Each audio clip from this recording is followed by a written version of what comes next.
Conservative groups on many college campuses across the country are now feeling like their freedom of speech has been muzzled.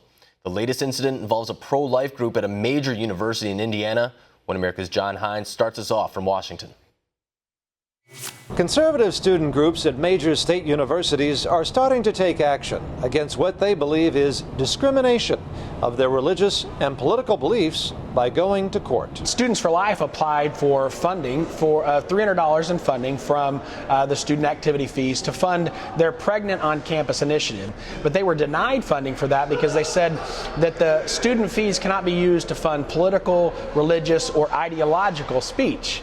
Now, when you do a little research into that, what you find out is that they fund all kinds of political, religious, and ideological speech. They just don't use it to fund the speech that they use it to fund speech they like, and they use it, to not fund speech that they don't like. So Students for Life sued their university, in this case Ball State University, located in Muncie, Indiana. In federal court, says Tyson Langhofer of the Alliance Defending Freedom Center for Academic Freedom.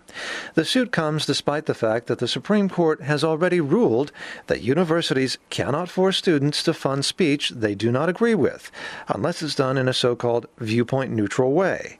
Except that doesn't seem to be happening on several university campuses. This is not an isolated incident. Unfortunately, as you see, it's in Indiana in the Midwest. We see it on the West Coast. We currently have a lawsuit pending against California State University San Marcos. Cal State University is the largest university system in the nation. We've sued a number of systems on the East Coast as well. And so this is a nationwide problem, and it's a big problem. We're talking about hundreds of millions of dollars a year that are going into these student activity fees that are being used to fund expressive activities, but yet they're being used primarily to fund progressive or liberal views and denying the conservative and the Christian views equal access to those funds.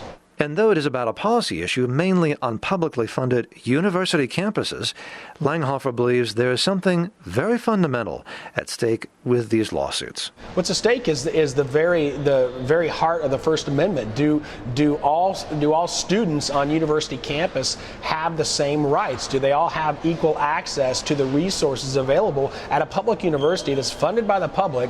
Do they all have right to that? And this principle of the First Amendment says they absolutely have that right. They may have that right, so affirmed by the Supreme Court, but the irony may be that they are now forced to go back to court in order to exercise it. John Hines, One America News, Washington. Want to see more videos like this? Click on the link below and subscribe to One America News on YouTube, and call your cable provider and kindly demand that One America News is added to your lineup. Call and subscribe today.